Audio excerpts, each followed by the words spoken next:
Y bueno, voy a pasar a intentar resumiros un poquito la información que tenemos, un poco de lo que pasa en Madrid y en otros puntos del Estado, ¿no? Y de cómo ha sido el proceso allí, porque quizás os pueda servir, estoy seguro, para que tengáis información de primera mano y que cuando intenten, que lo van a hacer, aplicar un modelo similar aquí, pues que podáis responder y no os encontréis con menos información, ¿no? La información es poder y es posibilidades de plantarles cara y de ganarse a la gente, ¿no? Entonces, bueno, voy a explicar un poquito el caso de Madrid. Hay algún dato más también del País Valenciano, de Cataluña por medio, creo, pero bueno, son similares. Más o menos el modelo de privatización y el proceso tiene similitudes porque está todo inventado. Lo que están haciendo de una forma similar y proviene también de modelos que ya han aplicado en Gran Bretaña, en Canadá y en otros países, ¿no? Entonces, bueno, en Madrid hay que empezar diciéndoos que en el año 2004, cuando entra la parte más de extrema derecha del Partido Popular en Madrid, prácticamente los hospitales privados eran mínimos, la mayor parte era una red sanitaria pública. Hoy, 7 años después, le han dado la vuelta al sistema sanitario madrileño como si fuera un guante, o sea, lo han puesto patas arriba y si en el 2004 nos dicen que nos íbamos a encontrar con esto, no nos lo creíamos, ¿no?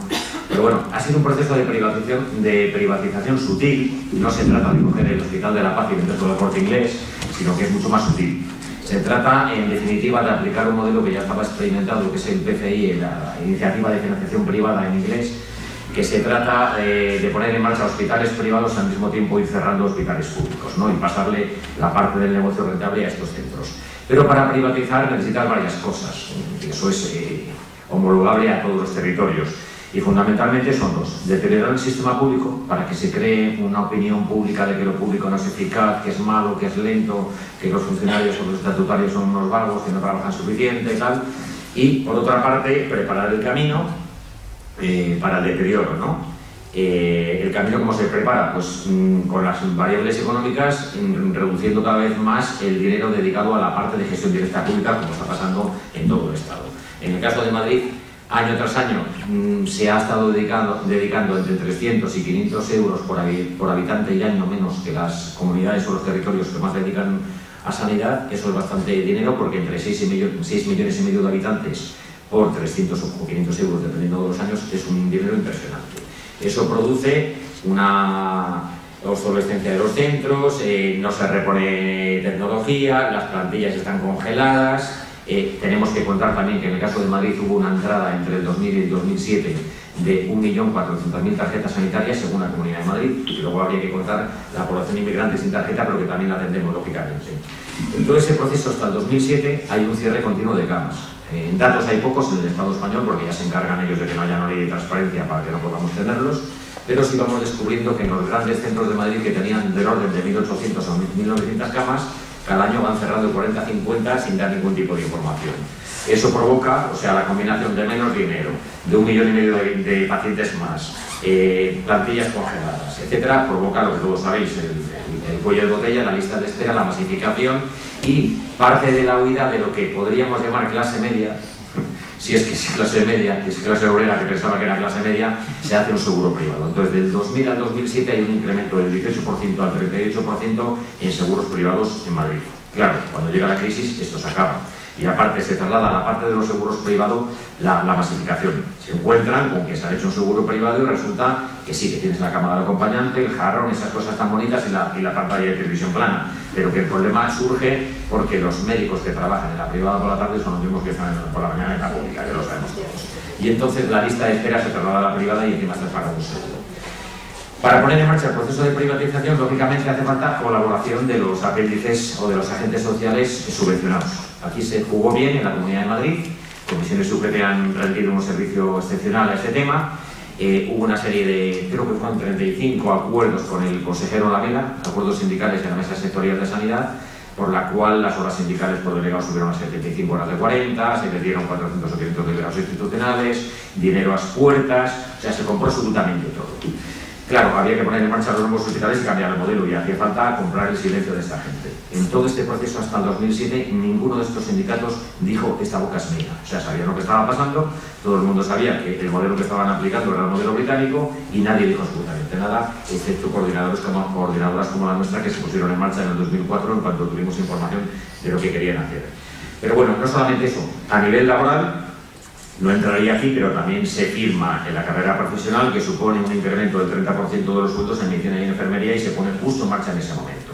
Con lo cual, en los centros, todo el mundo sabe que están privatizando, todo el mundo sabe que se está deteriorando la asistencia a pasos agigantados, pero el 90% de la plantilla mira por la ventana para el otro lado. Y eso es así, lo tenemos que decir. Se compra también a los colegios profesionales, que en todo este proceso no han dicho ni pío. O sea, el colegio de medicina, el colegio de enfermería, están ausentes, autistas, no han sacado un informe diciendo que lo que ha pasado en Madrid. O sea, absolutamente para nada, ¿no? Y las sociedades científicas, que son muy importantes. Las sociedades científicas a día de hoy, ninguna ha emitido ningún informe analizando qué ha pasado con la calidad de la asistencia en la comunidad madrileña. O sea, ninguna. Suponemos que están en lo suyo, ¿no? Que simplemente entras en el BOE y buscas subvenciones y entonces entiendes absolutamente todo, ¿no? Son entes ya que pertenecen a otro mundo, que viven de las subvenciones estatales o de la comunidad autónoma y entonces no han entrado absolutamente para nada en este tema. El tema es importante también de los contratos basura, no tenemos datos reales porque no los da la Comunidad de Madrid, pero calculamos en algunas zonas que sí los tenemos, que podemos estar entre el 30 y el 40% de los contratos en el Servicio Madrileño de Salud que son de acúmulo de tareas o de obra y servicio, contratos eventuales, que cesan de un día para otro, cuando quieran ellos. Eso es lo que está pasando en Cataluña. Es un inciso, por daros un dato, en 6 meses han perdido 7.000 puestos de trabajo en Cataluña en sanidad. Todo eran contratos eventuales, que cesan al mes o a los 2 meses o a los 3, en cuanto estén, ¿no? O sea, ya no se hace desde el 2007 en el caso de Madrid ninguna interinidad con ningún tipo de plaza. Esto con el acuerdo y la bendición de la mesa sectorial, porque aquí hay que decir que la corrupción ha bajado un poquito más abajo y la corrupción ya lleva a nivel de delegado, porque las bolsas de contratación se ponen a nivel de área y entonces pues, te encuentras con familiares de primer grado trabajando, que eran personas que estaban en los últimos lugares de la lista, y la corrupción bajando tan bajo, pues llega a esos niveles.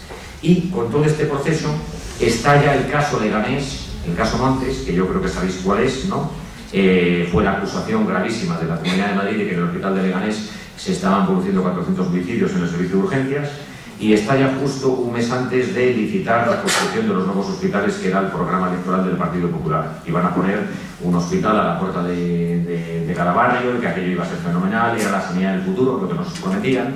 Entonces hacen estallar el caso Leganés y mantienen es una cortina de humo claramente, mantienen la vista de los madrileños en el debate de si en el Leganés se estaban matando a los enfermos terminales o no se les estaba matando. Lógicamente luego, los que habéis trabajado en urgencia sabéis que es imposible que ocurra eso, y luego los tribunales ya en su tiempo, a los 2 años o 3, pues llegó al TSJ y pues quedó claro que en Leganés ni había habido mala praxis ni había habido nada de eso, pero sirvió para tapar lo importante que era el proceso de transformación del Servicio Madrileño de Salud hacia donde iba, que era hacia el modelo privado.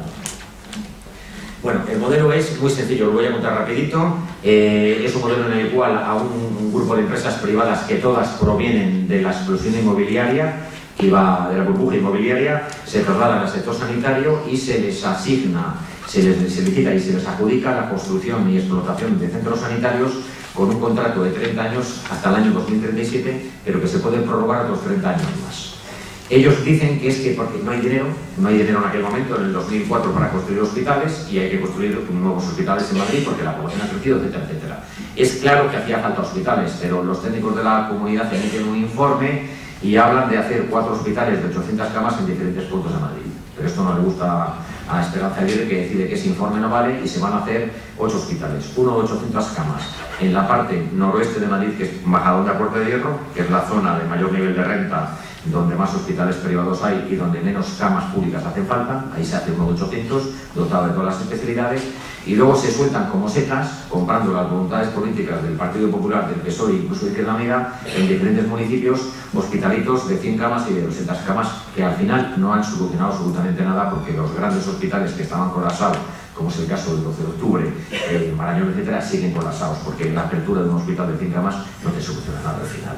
Entonces, se distribuyen muy bien, en un sitio con un gobierno del PP, en otro con un gobierno municipal del PSOE y en otros casos con un gobierno del PSOE y Izquierda Unida, de forma que todos los ayuntamientos tragan con este modelo de hospital que les ponen en sus cuentas.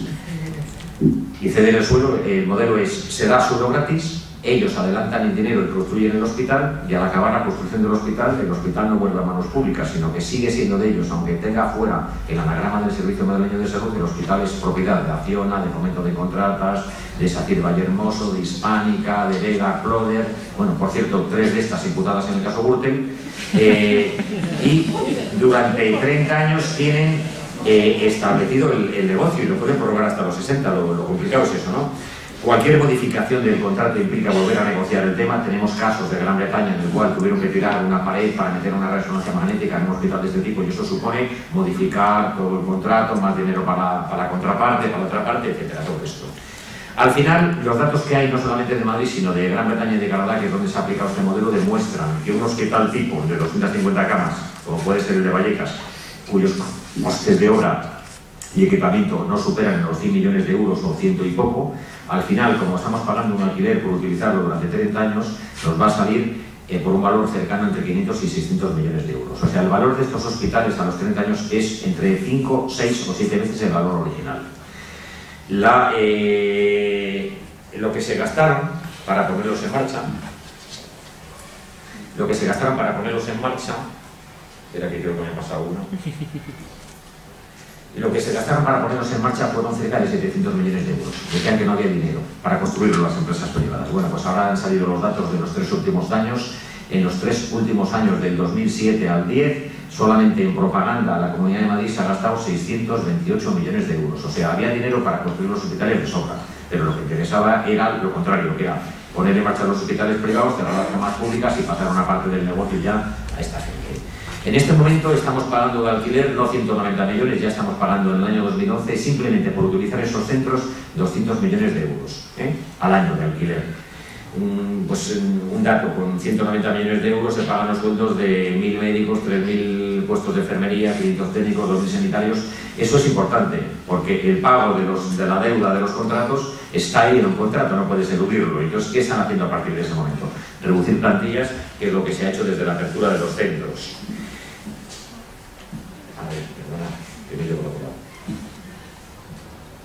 En principio, cuando se produce la apertura de los centros en el 2007, a últimos del 2007-2008, lo que tiene lugar es un trasvase de 5.000 médicos y enfermeras de los hospitales públicos que pasan a trabajar en los nuevos hospitales de gestión privada. Lógicamente, ¿quién se va?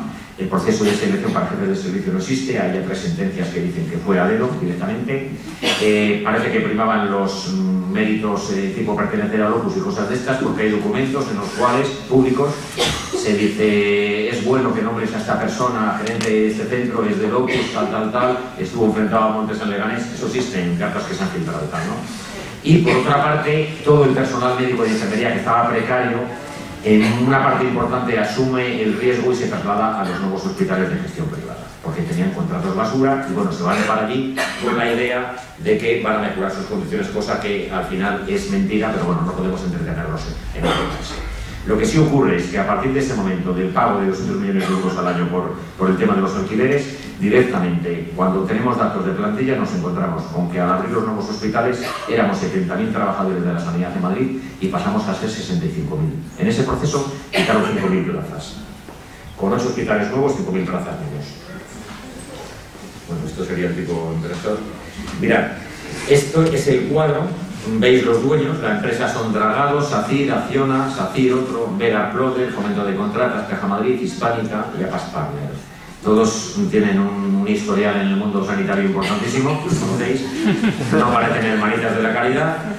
El precio de coste de obra 700 millones, lo que vamos a pagar al final 3.400, pero va a ser mucho más posiblemente. Y como veis, el número de camas son hospitales pequeños, quitando Majadahonda, que es el que está situado donde no tenía que estar situado. Y todos son pequeñitos, de 100 camas tal, que por cierto, hay hospitales de 66 camas en Aranjuez. ¿Quién hace en Europa hoy día un hospital de 66 camas si no es en Pirineos? O sea, no tiene ningún sentido. Además, una cosa, llevamos 4 años abiertos y los hospitales están abiertos al 50% de las camas. Al 50%. O sea, y eso sí, todos tienen una UBI móvil en la puerta y ante un ictus el paciente es trasladado al hospital público correspondiente. O sea, trabajan no el 90% de las patologías que nos habían por medida, sino que trabajan muy poquito, trabajan lo que es rentable. O sea, estos hospitales, algunos de ellos, no tienen oftalmólogo de urgencias a ninguna hora del día, con lo cual vas con un desprendimiento de retina y tienen un internista. O sea, no sé, es un poco como el de Torrevieja, un dato que en Adaonines acaban de obligar a dimitir al gerente de Torrevieja porque los cirujanos que había contratado, que había ido a no sé qué país a por ellos, ninguno estaba homologado. Torrevieja es de este modelo, o sea, funcionan pues de aquella manera, contratando personal sin cualificar en muchos casos y con peores condiciones. ¿Por qué estamos en contra también de este modelo? Porque en este modelo solo se mantiene como público el personal médico y de enfermería. Hay otro modelo más avanzado que es el de Valdemoro y los que nos van a abrir ahora a partir de este año que ya han abierto el de Torrejón, en el cual todo es privado, desde los médicos y las enfermeras a los celadores. Ese modelo es el modelo Alcira, que es todavía mucho peor, porque ahí les dejas en manos de ellos absolutamente todo. En los otros 7 que hemos hablado antes, mantienen a través de una empresa pública de gestión privada la gestión sobre el personal estatutario, con diferencia respecto a los estatutarios que nos mantenemos en la parte de atención directa pública en cuanto a derechos laborales. Estamos en contra también porque, por ejemplo, los servicios de limpieza se privatizan todos. Los datos que hay de Gran Bretaña demuestran que en este proceso que tuvieron ellos de creación, gracias a los laboristas, no gracias a la Thatcher, hay que decirlo todo. O sea, la Thatcher hizo alguna cosilla, pero quien transformó los hospitales al modelo PFI, el proyecto de 100 hospitales PFI, fue Blair, fueron los laboristas. Y ya han abierto 40 de 100 que tenían previstos. Entonces, mucho ojo, porque aquí no siempre es la derecha o los conservadores, ¿no? Esta gente son los que han puesto patas arriba del Servicio Nacional de Salud en Inglaterra. Entonces, lo que pasó en Gran Bretaña es que, paralelamente a la transformación de los hospitales públicos en este modelo, se disminuye el número de limpiadoras de 7.000 a 36.000 y, paralelamente, la tasa de infecciones por infecciones hospitalarias, por el MRSA, se duplica y se pone a la cabeza de Europa en tasas de infecciones hospitalarias. Todos sabemos que las infecciones hospitalarias son prevenibles hasta el 50% y que se reducen cuando se incrementa el gasto de la limpieza, ¿no? ¿Pero en qué se gastan las empresas de la limpieza en dinero? Pues hemos mirado y el 97% van en salarios. En lejía solo dedican un 3%. Entonces, ¿por dónde van a ahorrar? Por los puestos de trabajo, está clarísimo, ¿no? Tenemos algún dato comparando en algunos hospitales de Madrid que todavía tenemos limpiadoras públicas con los privados externalizados. Y claro, el número de camas por limpiadora no tiene nada que ver en los públicos respecto a los que tienen ya la gestión privada. Bueno, otro tema importante que no se ha tocado mucho porque en el Estado español no hay datos ni los va a haber por ahora, es la mortalidad. Hemos tenido que tirar de los datos de los canadienses, que son metaanálisis con datos de 38 millones de pacientes. Han comparado hospitales con ánimo de lucro y hospitales sin ánimo de lucro como son los públicos. Bueno, pues el riesgo de muerte, si eres atendido y eres un adulto, si eres atendido en un hospital con ánimo de lucro, se incrementa un 2% respecto a si eres atendido en un hospital público. Estos son metaanálisis que ha hecho la gente de una universidad canadiense. Os damos luego el contacto si queréis. Trabajan bien. También está claro que los hospitales de menos de 200 camas, según el Ministerio de Sanidad, tienen 1,5 veces más riesgo de tener efectos adversos que los de más de 500 camas, que en el caso de lo que están haciendo aquí son hospitales de 200 camas. Y hay otro estudio del mismo grupo de investigadores canadienses que demuestra que también la probabilidad de muerte en la mortalidad de los recién nacidos, si eres atendido en un hospital con ánimo de lucro, pasa a ser casi un 10% superior que si ese bebé es atendido en un hospital público. Y son datos con 1,6 millones de pacientes. En crónicos pasa exactamente igual. En crónicos el porcentaje de la mortalidad es un 8% superior en el caso de los crónicos.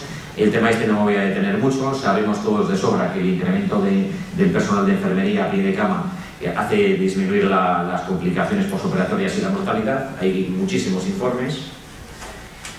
Hay alguno. Aumentar de 4 a 6 los pacientes de cirugía por enfermera aumentaba un 14% la probabilidad de que uno de ellos muriera en los 30 días siguientes al ingreso.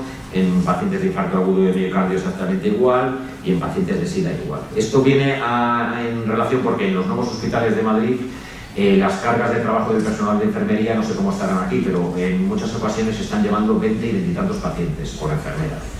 En los tradicionales está pasando un poquito lo mismo. Eso da lugar a los errores, ya sabéis lo que pasó en el Gregorio Marañón con aquel bebé, todas esas cosas, ¿no? Bueno, lo que estábamos teniendo en Madrid ya como resultados, era que las listas de espera se están incrementando de una forma bestial, pero han conseguido una forma de que no se incrementen, no de que no se incrementen, de que no lo conozcamos, que es crear un centro de control de las listas privatizado, ahora os explicaremos. Hasta que hicieron ese centro, nos encontrábamos con que lo que hacían estos hospitales era cerrar las agendas. Cuando se desbordaba la demanda, cerraban la agenda y punto, no hay cita. Al no haber cita, matabas al perro y te quitabas el problema, ¿no? Hemos detectado esperas de año y medio para cirugía, 3 años para diagnóstico, están notificados al defensor del pueblo y han salido en las memorias de ellos. Hubo momentos de tener casi 52.000 pacientes en lista de espera para cirugía. Teníamos datos de que 1 de cada 4 esperaba más de 2 meses para ir al especialista para el diagnóstico, y ya sabéis que Madrid es la única comunidad que tiene un sistema de cómputo diferente. En el resto de territorios, cuando el especialista indica la intervención, entras en la lista de espera. En Madrid no, somos diferentes. Entonces Esperanza Aguirre ha decidido que solo entramos en la lista de espera cuando te ve el anestesista. Y entre el especialista y el anestesista pueden pasar meses. Entonces, esa es otra peculiaridad para acabar con las listas de espera. Me acuerdo que Bush decía que para acabar con los incendios había que cortar los bosques. Y esta, pues, quiere acabar con los pacientes, para acabar con las listas de espera. Estos centros, por no liarme mucho, dependen totalmente del modelo público. Las ambulancias están continuamente trasladando pacientes a lo largo de la mañana a los hospitales grandes de Madrid para hacer determinadas pruebas que no pueden hacer ellos, luego los vuelven a llevar allí con el consiguiente gasto. La cartera de servicios es muy limitada.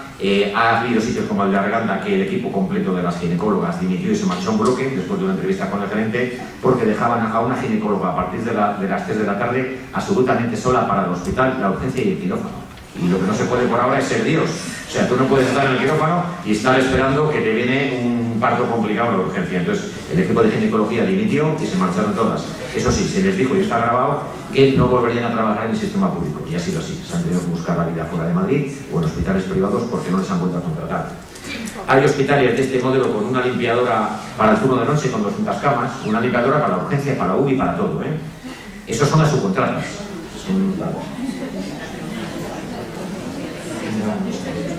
Lógicamente no ha habido ningún criterio de selección objetivo, todo ha sido a dedazo, tipo México con el PRI y tal, ¿no? Los sectores privatizados cobran un 35% menos, los contratos en las subcontratas son muy curiosos, a la gente le hacen ir 2 horas por la mañana, de 8 a 10 de la mañana, luego se va a su casa y vuelve a las 4 de la tarde a trabajar otras 4 horas, o sea, trabaja 6 horas al día en 2 partes y tal, ¿no? No tienen ninguna limitación. Otra cosa que han hecho también para que toméis nota es nos han cerrado laboratorios públicos que funcionaban perfectamente bien. Había laboratorios como el de Vallecas que procesaban 4.000 muestras al día, que tenían 5 años de antigüedad, eran nuevos, modernos, maravillosos. Los han cerrado y han creado un super laboratorio en San Sebastián de los Reyes, en terreno público. Se lo han adjudicado por 172 millones de euros a Ribera Salud, que es la empresa que se ha hecho dueña de todos los hospitales de la Comunidad Valenciana, o sea, de Alcira, Torrevieja, Denia, todas estas maravillas son de Ribera Salud, que ahí está la CAN, la que ha quebrado también detrás, ¿no? Y Dragados y toda esta gente, ¿no? Asisa, Desla, están todos ahí. Nos cerraron los laboratorios públicos que funcionaban perfectamente y ahora cogen las muestras de 1 millón de madrileños potencialmente y las trasladan por carretera, por la M30, por la M40, por la M50, hasta San Sebastián de los Reyes. Lógicamente todos sabéis que una muestra extraída en Aranjuez a las 8:15 de la mañana empieza a procesarse, porque las órdenes que tienen en este laboratorio es que primero se procesen las muestras de los 8 laboratorios de gestión privada y luego los de la primaria. Han cogido la primaria y nos han obligado a mandar las muestras allí. Las muestras sacadas a las 8:15 de la mañana en Aranjuez se empiezan a analizar a las 3 de la tarde. Sabéis lo que pasa con la potasa, por ejemplo, el potasio, con la glucosa, con todas esas cosas, ¿no? Parece ser que no les importa. Hicimos una carta en el área de Vallecas denunciando que desde que nos habían metido obligatoriamente en este laboratorio era un deterioro de la calidad de los resultados brutal. Dijeron que lo iban a solucionar, pero bueno. Y crearon otra cosa nueva. En Madrid vamos a hacer un modelo que Esperanza Aguirre ha copiado también de los británicos, y es el modelo del área única que ya lo han aprobado el año pasado. Se ha cumplido exactamente 1 año desde que tenemos área única en la Comunidad de Madrid para 6,5 millones de pacientes. Ellos lo defienden porque dicen que eso es para que podamos elegir mejor, ¿no? O sea, tenemos que tener libertad de elección, que ya existía porque había un decreto estatal del 93 y otro del 96 que permitían la libertad en primaria, en medicina, en pediatría, etcétera, y la elección de las 12 especialidades más demandadas también en la parte especializada, hospitalización, ¿no? Entonces, eso existía, pero no obstante la gente no lo sabe, no sabe que puede hacer una canalización y cosas de estas. Y entonces lo que hizo Esperanza Aguirre fue el modelo del mercado. crean una ley que impone un área de Madrid, se cargan las 11 áreas, que era un mecanismo de planificación perfectamente racional. Incumplía la Ley General de Sanidad, eso es cierto, porque la Ley General de Sanidad hablaba de 250.000 habitantes por cada área, y en Madrid tenemos áreas con 800.000 habitantes, como era el área del Marañón o el área del 12 de octubre, que eran auténticamente brutales, pero por lo menos había una mínima planificación. Aquí la rompen y crean un call center. Un call center es un centro de llamadas que va a dar todas las citas. Antes, cuando estábamos con un modelo público, desde la consulta de primaria, si tenías que derivar a un paciente, hablabas con el personal administrativo y le decías, oye, ¿para cuándo estáis dando cita para el neurólogo en el Marañón? Para dentro de un mes. Bueno, pues el médico decidía si el paciente podía esperar un mes o le mandaba ir a la urgencia. Eso se acabó. Ahora, con el nuevo modelo informático del AP Madrid, sale desde el ordenador del médico un correo electrónico al centro de llamadas y ese centro de llamadas, que es una empresa privada que no sabemos si está en Madrid, una parte de la pantalla está en Madrid y la otra parte puede estar en Tánger, puede estar en cualquier sitio según varía el contrato, llama al paciente, eso sí, y le ofrece lo que quiere dentro de lo que ellos quieren dentro de todo Madrid. O sea, no hay una libre elección del paciente, sino que la empresa, ahora os explico, elige. Lo más normal es que te llamen a casa, al abuelo, y le digan, mire, a usted el especialista le ha mandado una resonancia magnética y se la pueden hacer en el Gregorio Marañón dentro de 6 meses o en el Beata, que está enfrente, en 4 días. ¿Usted qué quiere? Claro, el abuelo se va al Beata, que tiene que cruzar la calle Francisco Silvela, pero es privado. Entonces, es una empresa que se dedica a filtrar los flujos de la demanda de los pacientes para derivar lo rentable hacia los hospitales que ellos deciden y lo no rentable hacia los públicos. Lógicamente, los crónicos, los quemados, determinadas cosas van a ir siempre a los públicos. Se trata de derivar el dinero hacia otros sitios, ¿no?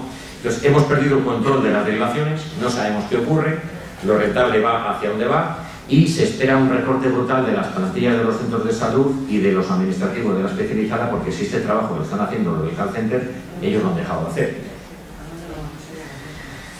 Bueno, no, esto es un estudio que lo tenemos en la página web. Hay unas pegatinas allí que vienen 4 personas, el Rajoy, el Rubalcaba, el Rey y la ahí viene la página web. Es un estudio que hicimos con entrevistas en profundidad, lógicamente guardando la confidencialidad, con médicos y enfermeras de los nuevos hospitales que contaban lo que había dentro, ¿no? Es importante verlo. No me voy a tener aquí porque lo podéis ver vosotros. Entonces, bueno, ¿qué es lo que preparan para ir acabando con el tema del área única? El área única es un mercado. O sea, nosotros en Madrid, teóricamente, se va a acabar el modelo de financiación territorial que había, que cada hospital, un hospital como La Paz, recibía 400 millones de euros al año y tenía que atender a 800.000 habitantes. Eso se va a acabar. Según ellos, el dinero tiene que seguir al paciente y según ellos, cada paciente puede elegir el ginecólogo en Alcalá de Henares, el neumólogo en La Paz o el otorrino en el 12 de octubre. Todo abierto, café para todos. Claro, el problema está que para elegir hay que conocer. Y yo, para conocer, me gustaría saber cuáles son las tasas de mortalidad del Servicio de Cardiología de La Paz, o la tasa de reingresos del Príncipe de Asturias, o las tasas de infecciones de la Princesa. O sea, yo tendría que saber ciertos datos, no lo de la pantalla plana, sino otras cosas, ¿no? Para saber cuál es el mejor servicio, especialidad por especialidad. Todo eso no nos lo van a dar. Nunca va a existir, ellos lo tienen, pero no lo van a publicar, porque si lo publicaran, en primer lugar, pasan 2 cosas. Los británicos ya han demostrado, cuando se incorporó este modelo en partes de Londres, que las clases sociales que tienen acceso a la información son determinadas clases sociales, y lo que provocaba la libertad de elección en los experimentos que hicieron en Londres fue que las desigualdades sanitarias se incrementaban. Quien puede acceder a la información es determinada gente y quien no puede acceder es otra gente. Lógicamente, también hay clases sociales en el acceso a la información. En ese caso, en el caso de Londres, sí tenían datos y podían entrar en la memoria de los hospitales y podían comparar las tasas de infecciones de cada uno y tal. En el caso de Madrid no hay absolutamente nada de eso, y lo único que hay para elegir es una página web donde te dicen que el centro, la señalización del centro, si es bonito, si el médico te ha sonreído, si la enfermera tiene ojos azules, o sea, datos todos de calidad, ¿no? Entonces, no hay absolutamente ningún dato que nos permita elegir, con lo cual ningún paciente elige nada. Es la empresa la que está eligiendo a los pacientes y está derivando los flujos, ¿no? Está así de claro. Porque si hubiera datos podríamos, pero no los va a haber nunca, ¿no? Por otra parte, se está trabajando el mismo modelo que decían ellos, que era el modelo de Torrevieja. O sea, se está caminando, los centros de salud van a perder toda la autonomía y van a pasar a depender de los hospitales. Y la primaria va a pasar de ser la puerta de entrada del sistema al muro de contención. Y para eso ponen en marcha el modelo que han implementado en el País Valenciano, que es los 2.000 euros de incentivos mensuales a los médicos de primaria vamos a ver, ahí lo que han hecho es ir limpiando de estatutarios y funcionarios la primaria en los hospitales que han privatizado e ir contratando médicos con contrato laboral en muchas ocasiones de otros países que ven 2 consultas, tienen un cupo de 4.000 pacientes en vez de 2 cupos, y esos trabajadores que ya se eligen por un convenio laboral, trabajan 1.900 horas al año, etcétera, tienen un salario sensiblemente inferior al de un médico estatutario, pero tienen 2.000 euros de incentivos que pueden llevarse o no pueden llevarse mensualmente, son 24.000 al año. Esos 24.000 al año están condicionados a la reducción de las derivaciones a especializada. ¿Dónde se produce el gasto? En los hospitales. ¿Qué ha pasado a ser la primaria en estos centros? Un muro para filtrar las derivaciones especializadas. Cuanto menos entres a especializada, menos gastas, pero más incentivos te llevas. Es un poco Entonces, bueno, vamos a ver, ¿qué hacer? Yo creo que lo mejor que hablemos ahora un poco nosotros. Yo creo que ha habido cosas positivas. Nosotros desde que vimos el modelo empezamos a organizarnos. En Madrid montamos estas 2 coordinadoras y plataformas y empezamos a trabajar con los grupos no subvencionados. Para nosotros es muy importante la gente no subvencionada, porque la gente subvencionada come del poder y nadie va a morder la mano del que le da de comer, está clarísimo. En todo este proceso, que ya dura 7 años en Madrid, ha habido un absoluto silencio de todos los sindicatos, os digo, de los colegios, de toda la gente subvencionada. No han dicho ni tío, ¿no?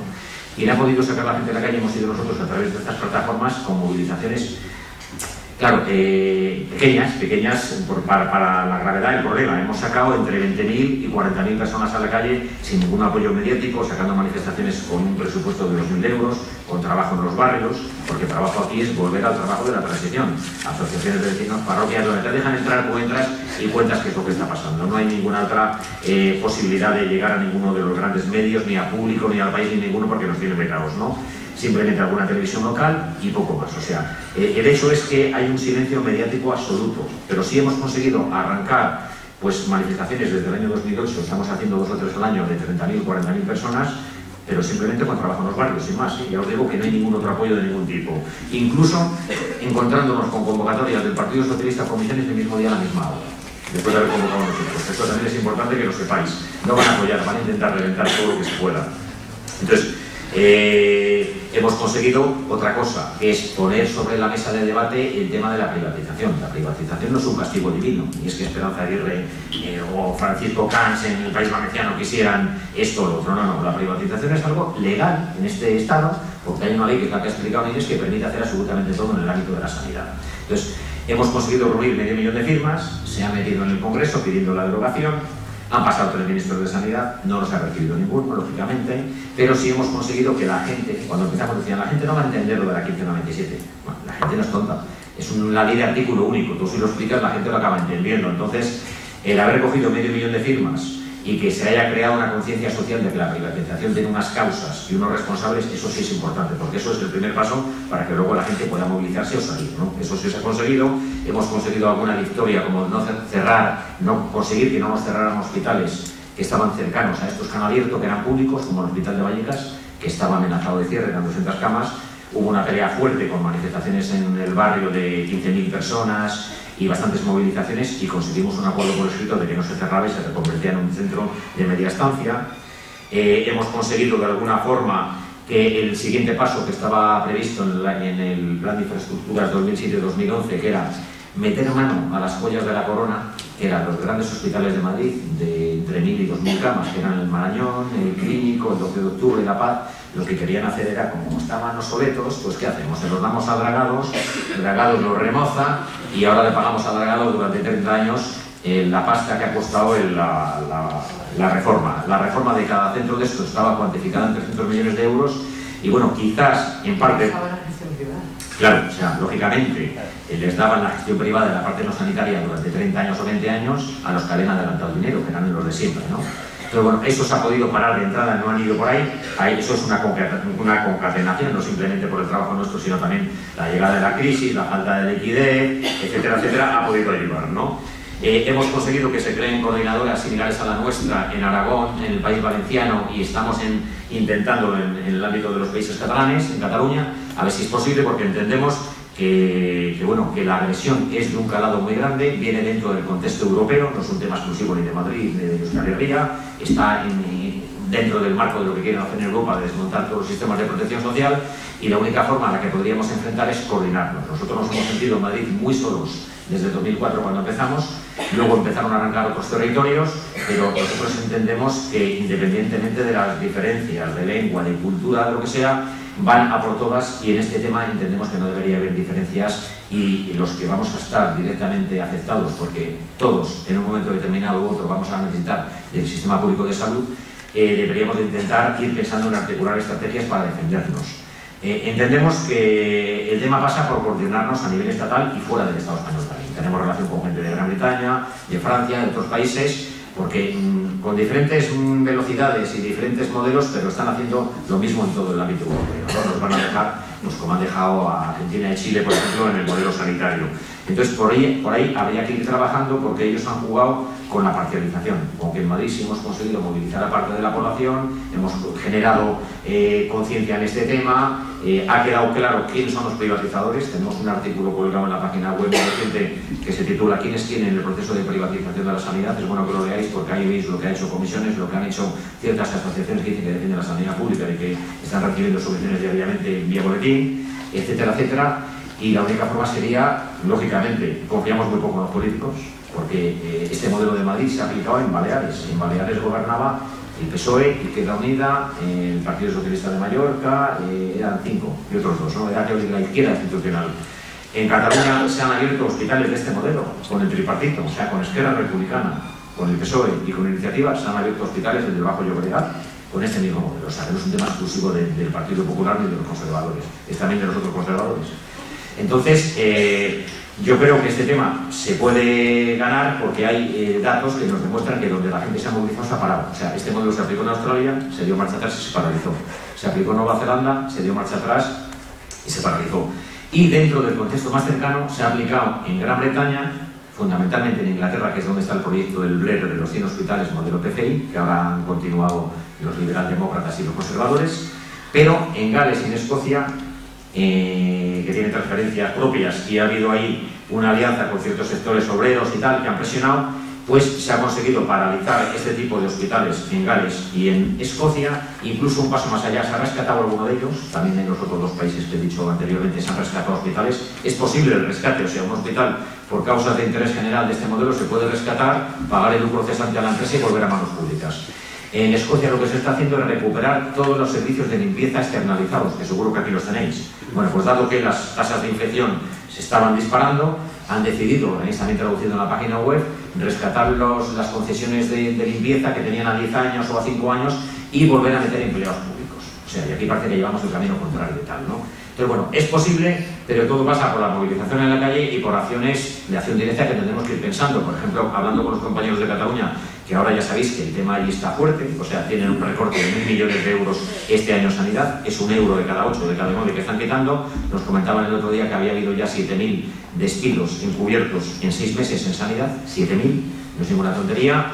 Hay 12 centros de salud cerrados al 100%, 60 centros de salud que se les ha quitado el turno de tarde para ahorrar y ya no se va a volver a abrir, 60 y tantos puntos de atención continuada nocturna que se han cerrado, 1.000 camas públicas que se cerraron en junio que no se han abierto a esta fecha de octubre, quirófanos, etc.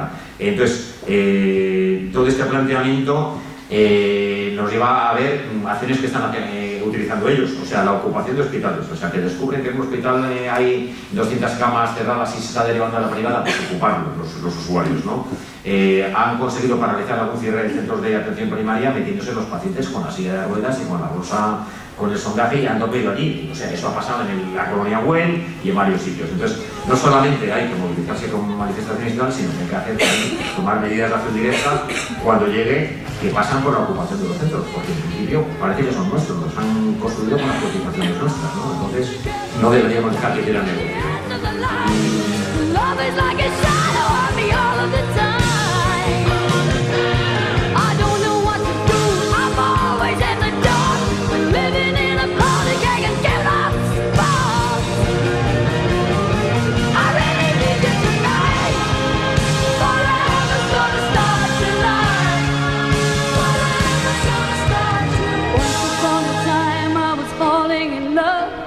Now I'm only falling apart.